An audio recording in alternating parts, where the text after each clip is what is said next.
그러면 여기서 이제 이렇게 궁금하실 것 같아요. 그럼 달러를 지금 사야 되나? 그거 산다면은 어떤 식으로 사야 될까? 이런 게 좀 궁금하실 것 같은데요.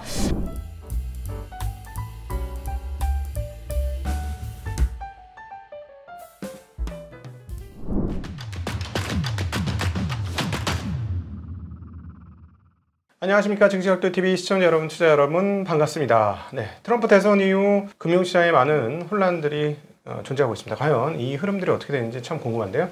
오늘은 신한 프리미어 패스파인더 한아래 위원님을 모시고 관련된 이야기 함께 나눠보도록 하겠습니다. 한아래 위원 모셨습니다. 어서 오십시오. 네, 안녕하세요. 네, 안녕하세요. 네, 신한 프리미어 패스파인더 한아래 위원입니다. 네. 이렇게 또 불러주셔서 너무 영광입니다. 프리미어 패스파인더가 뭐예요? 네. 저희가 신한 프리미어는 일단 신한의 어떤 자산관리 브랜드인데요. 거기서 새롭게 만든 전문가 그룹입니다. 그래서 여기서 이제 고객님들께 저희가 뭐 프라이빗한 세미나도 제공하고 시장 관련해서 여러 가지 좀 전문가들이 영역별로 컨설팅 제공하고 있습니다. 최근에 좀 많이 뭐 이슈되는 가업승계, 뭐 시장, 환율 이렇게 분야별로 제공을 해드리고 있어서 만족도는 상당히 좀 높은 것 같습니다. 그러니까 우리나라에서 소위 말해서 제일 은행권 거래하시는 분 중에 제일 돈 많으신 분들 상대로 상담을 해주시는 곳이네요. 네, 이제 최근에는 니즈가 굉장히 좀 다양하신 것 같아요. 단순한 뭐 금융 자산뿐만 아니라 향후에 이때 사업을 어떻게 좀 자녀들에게 물려주실 수 있을지, 가업승계 아니면은 뭐 IB라든가 M&A 이런 부분에 대해서 니즈가 좀 커지고 있는데 여기 좀 전문가들로 팀을 좀 만들어서 상담을 해드리면 어떨까라고 생각이 들어서 만들게 된 그룹입니다. 보통 이제 큰 기업 같은 경우는 기업이 알아서 뭐 재무팀이 있으니까 알아서 좀 하는 경향이 있고, 이제 은행과 그 거래를 하시는 고객들은, 금융권하고 거래를 하시는 분들은 그런 이제 재무 파트나 이런 그룹사처럼 큰 조직을 갖지 못하신 그 바로 밑에 단에 계신 분들이 보통 대상이신 거죠? 대부분 이제 개인 고객분들을 대상으로 하고 있고, 그 중에는 뭐 CEO 분들도 계시고 다양한 분들이 계십니다. 그래서 요즘 돈 많으신 분들은 어느 영역의 재테크 중에서 관심 많으실까요? 아무래도 이제 환율에 좀 관심 많으신 것 같아요. 왜냐하면 여러 가지 요소가 있는데 옛날에는 환율에 대해서는 환차익의 개념으로 많이 접근을 하셨다고 하면 이 환율이 한국의 좀 미래 성장이 어떨지에 대한 우려 아니면은 뭐 관심 혹은 해외 자산의 보유 개념으로 많이 접근을 하시는 것 같아서 오늘도 좀 환율로 한번 좀 풀어서 트럼프 이후의 시장 한번 말씀드려보려고 합니다. 저희 현장에서 보면 이제 MZ세대들이 정말로 많이 그 미국 주식으로 넘어가고 확연해요. 왜냐면 ETF도 이제는 해외 ETF 사이즈가 엄청나게 커진 상황이기 때문에 굉장히 쉬워졌죠. 근데 이제 그 원래 좀 나이 드신 분들은 뭐 주로 국내 시장에 있다 보니 해외 시장 생각 많이 안 하는데, 자산가 분들은 해외 시장으로 많이 좀 관심을 가지고 많이 넘어갔나요? 아무래도 이 국내 미래 성장에 대한 우려감, 그리고 향후에 이제 성장이 계속 미국으로 계속해서 최근 몇 년간 집중이 되다 보니까 비단 금융상품뿐만 아니라 뭐 부동산 이런 관점에서 해외 자산을 내가 보유한다라는 관점에서 달러의 환율에 대한 관심이 높아진 건 맞는 것 같습니다. 그리고 아까 이제 젊은 계층 말씀 주셨는데요. 요즘에는 연령에 상관없이 사실 ETF라든가 다양한 투자의 비이클, 수단이라고 하죠. 이게 나오면서 사실 해외 투자에 대한 접근성이 높아진 것도 하나의 원인이 아닐까 생각이 듭니다. 그러니까 고액 자산가들도 뭐 미국 주식이라는 해외 주식 많이 한단 얘기시죠? 예전에 비해서는 많이 늘어난 것 같고요. 사실 이게 자산의 규모와 상관없이 최근에 관심 자체가 그쪽으로 많이 좀 몰리고 있는 걸 느낍니다. 그렇죠. 왜냐하면 돈을 벌어주는 시장과 돈을 못 벌어주는 시장이라는 큰 차이가 있으니까. 그러면 이제 해외 투자를 하려면 이제 아마 고객분들한테 특별히 뭐 달러나 이런 것들이 어떻게 되는지 뭐 설명을 드려야 할 터인데 어떻게 설명을 드리고 계실지 좀 궁금합니다. 트럼프 당선 이후에 제일 급격하게 상승한 분야가 어느 쪽인 것 같으세요? 자산 시장에서? 일단 코인 시장이 가장 큰 폭으로 올랐죠. 거긴 뭐 더치코인은 뭐 3배 이상 올랐으니까 많이 올랐고, 환이 많이 올랐죠. 그리고 금값은 많이 떨어진 거고. 맞습니다. 이 같은 선상에서 보면은 결국 이걸 트럼프 트레이드라고 최근에 많이 표현을 하더라고요.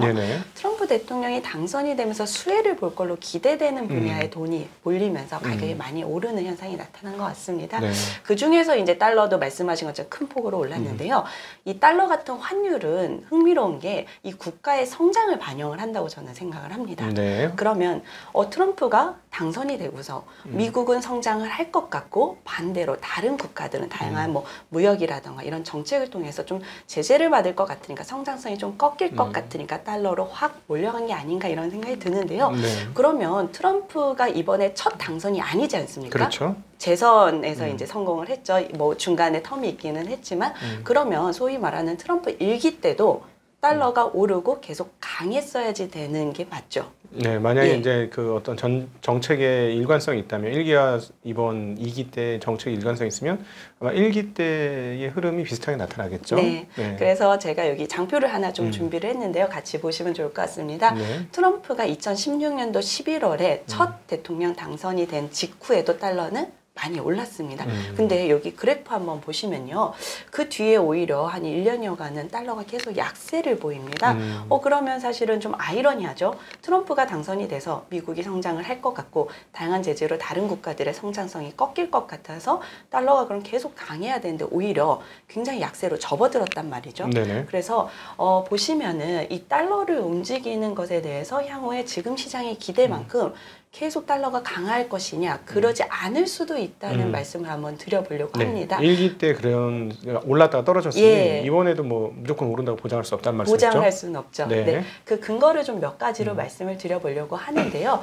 첫 번째가 최근에 이제 트럼프 당선 이후에 달러가 강한 요인 중에 하나가 관세가 많이 꼽히는 것 같아요. 네네. 관세하고 달러가 과연 무슨 상관이냐라고 하면 지금 시장의 어떤 시나리오는 관세를 부과를 한다는 거는 미국으로 들어오는 수입 물품의 관세를 얹겠다는 거죠. 뭐 중국은 60% 이상, 뭐 그 이상도 갈 수 있고 보편 관세라고 해서 기존의 뭐 우방국들도 다 10% 하겠다는 건데 그럼 수입 물품 가격이 그만큼 올라간다. 그럼 이게 수입 물가를 건드리고 인플레이션 자극을 한다. 그럼 지금처럼 통화 완화 기조가 가기 어렵고 그런 것들이 이제 결국 달러로 강세로 간다는 논리인데요. 네. 사실 좀 흥미롭습니다. 왜냐면 지금 관세를 부과를 해서 다른 나라 성장이 꺾이고 미국이 좀 갈 것 같으면 달러가 강하지 않습니까? 달러가 강하다는 거는 달러의 구매력이 올라간다는 얘기가 그렇죠. 돼요. 그러면 올라간 관세만큼을 이 구매력이 상쇄를 할 수가 있는 그런 효과가 나타납니다. 그럼 1번 시나리오가 꼭 작용하지 않을 수 있다는 거고요. 두 번째가 저는 좀 주목을 해보시면 하는데 사실 미국이 그런 강달러를 원하냐 혹은 용인할 것이냐의 문제가 있습니다. 이게 트럼프의 정책하고도 연결이 되는데요. 네. 트럼프 무역 정책에서 좀 어떤 거를 보시나요? 감독님께서는? 그러니까 뭐 방금 말씀하셨던 것처럼 얼마나 관세를 많이 붙일 거고 각 지역별 관세를 어떤 네. 식으로 그쵸. 분리를 할 네. 건지 네네. 그런 게 관심이 많죠. 국가별로 어떻게 할 건지. 네. 근데 이 관세를 부과를 하겠다는 트럼프의 정책의 기조에는 어떤 게 깔려 있을까요? 자국 우선주의죠. 맞습니다. 네. 그러면은 미국에 들어가는 무역 적자의 폭을 줄이고 미국의 수출을 늘리겠다. 지금 미국이 너무 손해를 보고 있다라는 건데 과연 여기서 그런 강달러는 이런 기조와 맞느냐에 대해서 한번 생각을 해볼 필요가 있는 것 같습니다. 네네. 이 슬라이드를 보시면요, 트럼프 일기 당시 이제 화면인데 그때 EU에 그 장클로드 융커라고 회담을 진행을 했었습니다. 네. EU에서 당시 이제 집행위원장인데 이 사람이 이거 보복 관세다라고 하자 트럼프가 거기다 대고 이런 얘기를 합니다. 이거는 무역에 있어서의 상호주의다. 미국만 일방적으로 손해를 보는 거에 대해서는 용인을 하지 않겠다는 것을 상호주의를 표현을 하는데 저는 이게 트럼프 무역 정책의 아주 핵심 키워드가 아닐까 생각이 듭니다. 네. 그 이후에도 이런 기조는 계속 유지가 돼요. 여기 슬라이드 한번 보시면은 지금 미국에 대해서 무역 흑자를 계속 내고 있는 국가들이 오히려 보호무역주의자다. 미국은 무역 적자를 기록하고 있는 피해자다라고 얘기를 하고요. 그 다음 발언이 사실은 저는 좀 주목해 볼 만한 것 같습니다. 달러가 계속해서 강세를 보이는 것, 이것에 대해서 미국의 경쟁 우위를 빼앗아 간다라고 실제로 도널드 트럼프 당시 일기 행정부에서 트위터를 통해서 이렇게 발언을 했습니다.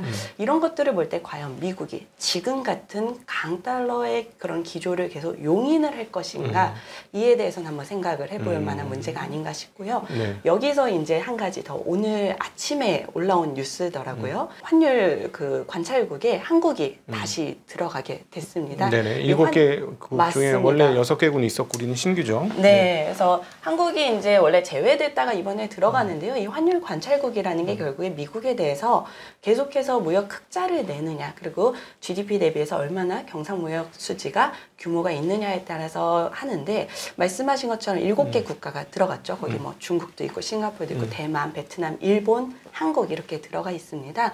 이런 것들을 볼 때 향후에 아직 트럼프가 실제로 백악관에 입성을 하기 전인데 향후에 이런 식으로 계속해서 미국 달러만 혼자 강세로 달려가는 것에 대해서 어떤 스탠스를 갈지 좀 하나의 저는 실마리가 아닐까 이런 생각이 들고요. 그래서 앞으로 계속 달러만 혼자 강세로 가는 거 아니냐에 대해서 이런 정책적인 측면에서는 그렇지 않을 수도 있다. 이런 말씀을 좀 한번 드려보고 싶습니다. 그러니까는 미국이 무역에서 적자를 보는 이유는 미국이 잘못해서 그러는 게 아니라 네.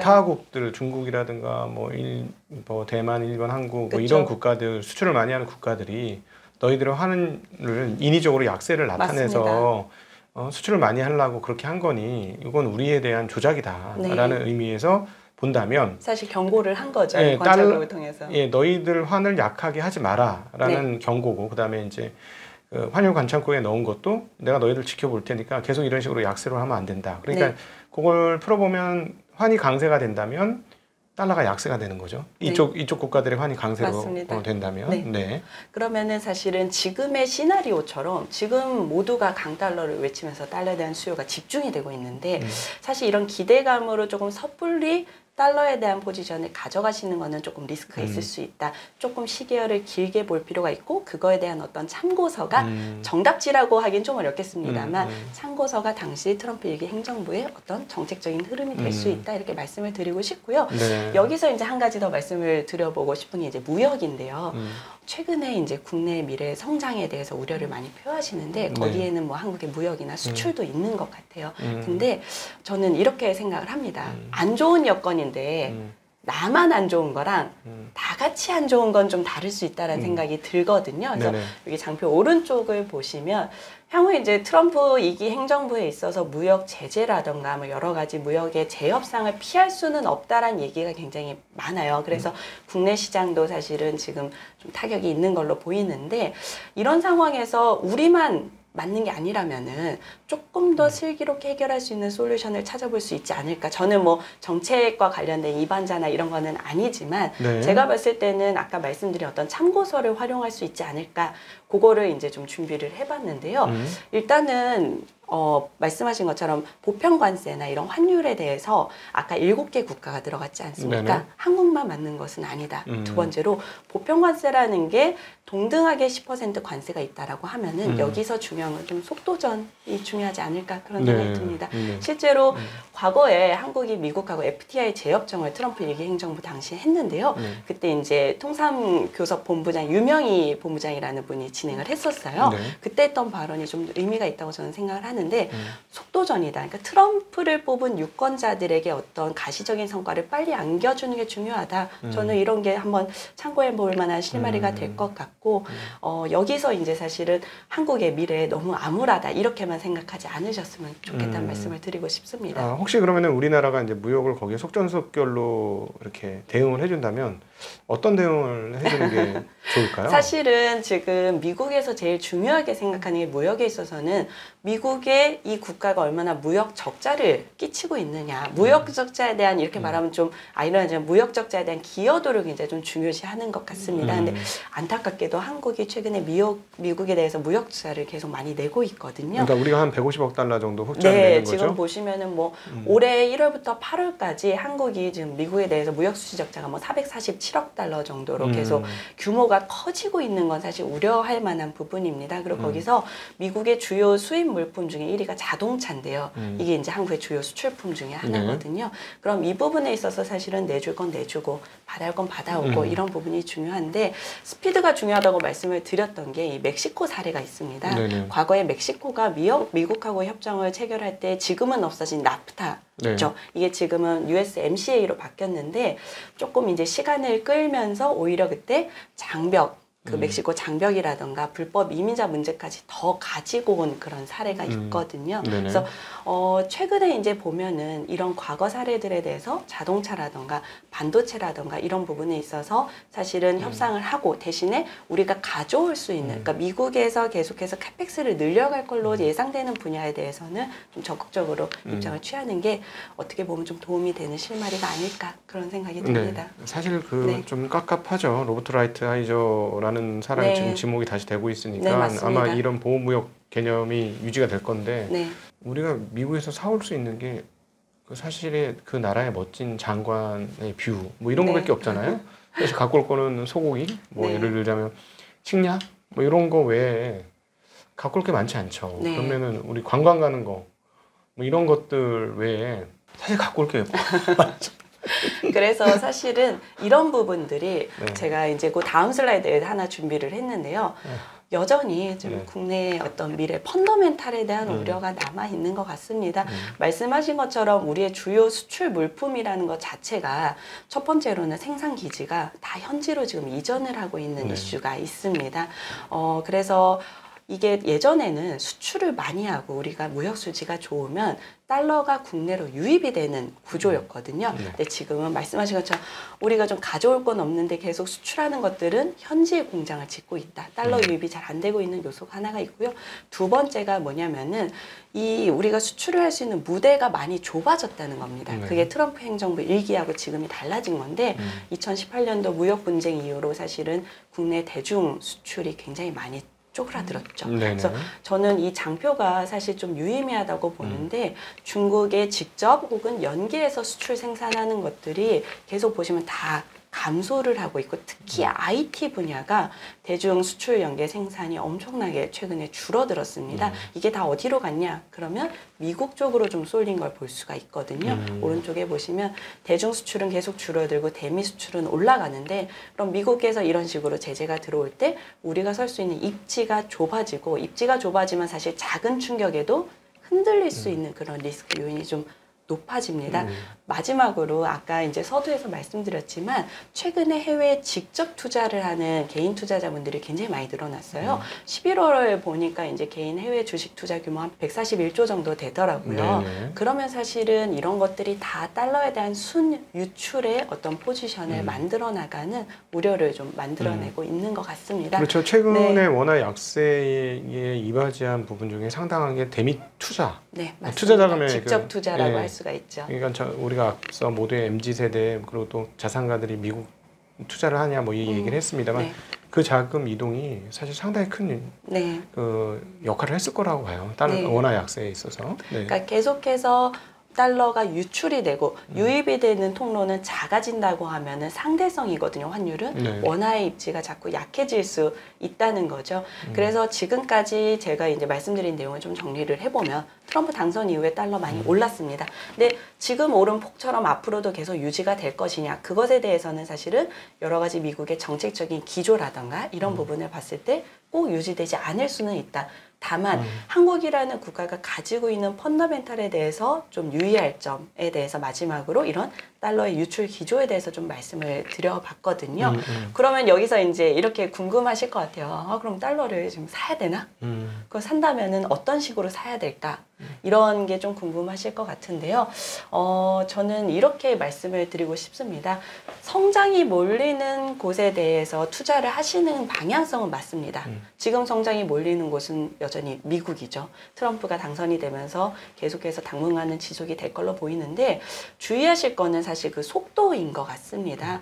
트럼프 당선 이후에 포모가 더 사실은 저는 심해진 것 같아요. 남들보다 더 빨리 사지 않으면 더 많이 벌지 못한다. 혹은 남들보다 먼저 사지 않으면 이거는 오히려 잃는 거다라는 생각이 시장에도 그대로 반영이 되는 것 같은데 사실은 이 속도가 기대하고 만났을 때 실제하고는 좀 달라지면 그게 되돌려지는 현상들도 좀 나타나거든요. 실제로 최근에 뭐 테슬라의 주가라던가 이런 것도 굉장히 큰 폭으로 상승과 하락을 계속 반복하고 있는데요.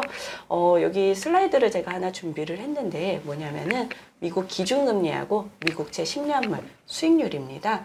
보시면 금리 인하에 대한 얘기는 벌써 뭐 몇 년째 있었죠. 네. 언젠가는 할 거야. 하지 않을 수가 없다라는 건데 그 시기에 대해서 계속 갑론을박이 있었습니다. 근데 올해 들어서는 정말 금리 인하 할 거다. 많이 할 거다. 여러 번 할 거다라는 기대감에 시장이 어떻게 보면 기준금리 인하보다 먼저 움직였습니다. 네. 보시면 시장 금리가 벌써 뭐 5월 이후부터 계속해서 하락을 하고 있는데 실제 금리 인하는 9월에 이뤄졌죠. 근데 시장의 기대만큼은 지금 많이 안 되고 있다라는 평이 있습니다.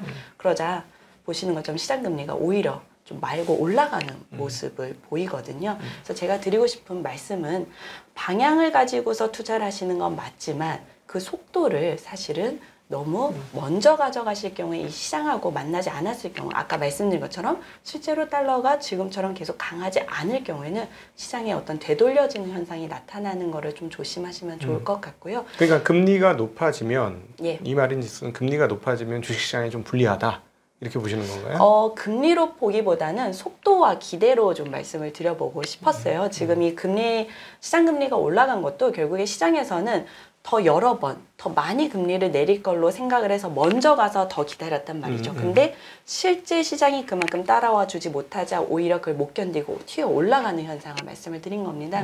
지금 시장도 트럼프 트레이드를 중심으로 굉장히 먼저 달려가고 계시잖아요. 근데 달려가는 거에 근저에는 기대가 좀 있다고 보거든요. 이 기대가 실제로 이뤄지지 않을 경우에는 오히려 좀 반대로 작용을 할 수 있다.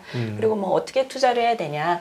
사실 저 같은 경우에는 저희는 자산 배분을 좀 말씀을 많이 드리고 있습니다. 패스파인더 그 세미나나 이런 데서도 말씀을 드리는데 물론 다 좋지만 이런 시장이 흔들릴 때 좀 받쳐주는 자산들을 일부는 가져가시기를 추천을 드리고 있거든요. 그런 면에서 어떤 흔들리는데 어떤 자산이 받쳐줄까요? 저는 사실 지난번에 말씀드렸던 금도 하나의 좀 보호책이 될 수 있다고 생각이 들어요. 물론 트럼프 대통령이 당선이 되면서 최근에 금 가격 굉장히 큰 폭으로 하락을 했습니다. 근데 그 하락을 한 배경과 그 전에 상승을 했던 배경을 한번 보시면 좋을 것 같거든요. 네, 좋네요. 네. 잠시 언급을 드리면 한나래 수석이 지난번에 나와서 금 얘기를 많이 해주셨고 많은 분들이 보셨어요. 근데 혹시 궁금하시면 한나래 금 이렇게 증시 각도기 이렇게 치시면 영상이 나올 겁니다. 그거 보시면 도움 되실 것 같아요.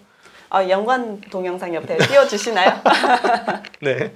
그래서 금을 사실은 지금 굉장히 많이 하락을 했는데요. 그때 왜 올랐고 지금 왜 하락했는지를 보시면 좀 실마리를 찾을 수 있을 것 같습니다. 금이 올해 하반기까지 올랐던 이유는 첫 번째 여러 가지가 있었죠. 뭐 코로나 이후에 시장의 유동성이 너무 많고 그래서 종이화폐 가치가 많이 희석이 됐고 그것도 제가 그때 말씀을 드렸던 내용이고요. 두 번째는 국제적인 분쟁 리스크 여전히 있어서 안전자산으로 금이 있었고 마지막이 제일 중요한 게 미국의 성장이 꺾일지 모른다는 우려감이었습니다. 그래서 실물 화폐인 금으로 많이 자금이 몰리고 가격이 상승을 했었고 마지막으로 이제 인플레이션 해지에 대한 실물 자산이 있었죠. 이 3번 미국의 성장이 해소가 되면서 사실 금 가격이 많이 빠졌습니다. 그런데 예를 들어서 모두가 지금 강달러 미국 주식시장을 외칠 때 혹여 그 시장의 방향성이 조금 틀어진다고 하면 다시 금 같은 자산은 좀 올라올 수 있다고 생각을 하거든요. 그럴 때 일부를 좀 뭐 보험적인 측면으로 두시는 거 저는 나쁘지 않다고 생각합니다. 그래서 자산 배분을 굉장히 강조하시잖아요. 네. 이제 패스파인더 쪽에서는 그러면은 요즘의 자산 배분에 대해서 말씀하신 거는 이제 금도 뭐 일부는 강조하셨으면 좋겠다 이 얘기를 하신 거고 또 다른 자산 배분 예를 들어 자산 배분이라고 하면 뭐 부동산, 뭐 주식, 그다음에 채권 이런 쪽에서 이제 밸런스를 잡아가는 건데 어떻게 좀 권해주시고 싶으신가요? 사실 이제 이 오른쪽 그래프를 좀 같이 보여드리면서 설명을 드리고 싶은데요. 흥미로운 게 코로나 이후에 전통적인 자산 배분이라고 하면 주식 채권이었습니다. 그걸 뭐 6대4로 가져가냐, 7대3으로 가져가냐 이런 거였는데요. 주식하고 채권이 굉장히 동조화되는 현상이 많이 나타납니다. 그렇죠. 보시는 것처럼 주식이 오르는데 채권 수익률도 올라가고 이런 현상들이 나타나거든요. 자산 배분이라는 거의 기본 가장 대원칙은 서로 다른 방향으로 움직이는 자산들을 편입을 시킴으로써 A 자산이 안 좋을 때 B 자산이 이걸 받쳐주는 그래서 전체 포트폴리오 수익률이 사실은 접근의 가장 대원칙인데 같은 방향으로 상관계수가 뭐 1에 가까이 간다고 하면 자산 배분의 의미가 많이 없어집니다. 그래서 그동안에 그러니까 이걸 그동안에 이걸 정리를 해보면 주식도 오르고 채권도 올랐죠. 네. 그러면 이렇게 상관관계가 1에 가까워진다. 같은 방향 움직인다고 하면은 사실은 양의 방향, 음의 방향 같이 가면 이 자산 배분의 효과가 많이 희석된다는 얘기거든요. 그래서 지금의 자산 배분은 사실은 좀 다른 측면, 특히 국내 투자자라고 하면 통화 배분, 아까 말씀드렸던 달러 대신 달러에 대한 접근은 조금 시계를 길게 보고 단기간 내에 너무 급등을 한 경우에는 향후에 좀 흔들릴 때, 이럴 때 조금씩 분산해서 사시는 방법, 그리고 종이가 아닌 어떤 실물 자산을 가져가는 방법, 금 같은 실물 자산으로 가져가는 것, 이런 것들을 좀 많이 말씀을 드리고 있습니다. 네네. 그렇죠. 최근에 그 바이든 행정부 때 좀 신기했던 게 한번 22년도 꺾이고 나서 23년도부터는 채권과 주식이 모두 좋았어요. 네, 맞습니다. 그런데 이제 트럼프 오면서 채권 시장에서 큰 변화가 있었기 때문에 이 부분들이 계속 갈지에 대해서는 조금 의문을 품어보는 게, 과거는 이제 반대 방향이죠. 채권이 좋을 때는 주식이 안 좋고 경기가 나쁜 거니까. 원래 그렇습니다. 예. 그리고 저 경기가 좋으면은 채권 시장이 안 좋아지고 주식 시장이 좋아지는 거니까. 근데 이제 워낙 현금을 많이 풀었고, 그래서 그동안에 현금을 많이 푸는 걸로 인해서 채권도 주식도 모두 좋았으니 이제 현금을 계속 QT를 하고 있는 관계라서 그 부분에 대한 고민이 좀 필요한 것 같습니다. 네. 이 부분에 대해서 어떻게 생각하세요? 그러니까 사실은 말씀하신 것처럼 유동성이 풀리면서 채권 주식이 꼭 같다는 게 아니라 금융자산으로 돈이 너무 많이 몰린 것 같아요. 그래서 아까 말씀드렸던 어떤 다른 실물자산, 뭐 부동산도 답이 될 수 있겠습니다만, 부동산 가격이 굉장히 많이 올랐잖아요. 국내 같은 경우는? 국내 같은 경우에는 특정 지역의 부동산 중심 많이 올랐는데, 이게 결국에는 달러로 환산했을 때 수익률이 얼마나 올랐는지도 한번 생각을 해보실 필요가 있겠습니다. 그래서 기존에는 내가 국내 투자자면은 다 원화 베이스로 생각을 하셨다고 하면은 이거를 이제는 달러로 환산했을 때 수익률이 어떤지 그런 부분도 한번 접근을 해보시면 어떨까. 그런 면에서 어떤 통화 분산, 실물자산 분산 이런 거를 이제는 조금 넓혀서 생각하시는 것도 지금 같은 시장에선 도움이 될 것 같습니다. 맞습니다. 달러로 하면은 정말 한국은 올해 정말 굉장히 어려웠던 시장이고요. 네. 뭐 한국 자산은 갖고 있으면 손해였는데 그 중에서 그 자산들이 떨어진 가격, 특별히 이제 특정으로 해본다면 주식은 떨어졌으니 달러 환산은 정말 최악의 경우예요. 그 고액 자산가들은 사실은 뭐 자산이 뭐 사이즈가 있기 때문에 부동산 한 개로만 갖고 가지는 않잖아요. 보통 일반적인 사람들은 한 8할 정도로 부동산으로 갖고 가는데, 그러면은 고액자산가들도 올해는 한국 시장에서 좀 어려움을 많이 겪었을 것 같아요. 그러실 것 같습니다. 특히 이제 어떤 부문보다도 제일 고민이 많은 분들이 제조업 영위하신 이제 CEO 분들이 고민이 많으신 것 같아요. 그래서 예전에는 아까 뭐 펀더멘탈에서 제가 대중국 수출 연계 생산도 말씀을 드렸지만, 뭐 중국 같은 데 이렇게 출장 가시면 아 이런 거 우리가 이제 팔면 되겠다, 수출 품목들이 막 보였는데, 이제는 나가면은 오히려 아 이런 거 우리가 수입을 해야 되나, 중국이 좀 더 앞서 나간다, 본인의 사업체를 과연 자식들에게 좀 승계를 해주는 게 맞는지 이런 고민이 많다고들 하세요. 그런 부분들이 사실 좀 걱정이 되는 부분입니다만, 그런 상황에서도 개인 투자자분들이 말씀하신 것처럼 좀 다변화를 해서 가져가시면 어떨까, 그런 생각이 들어요.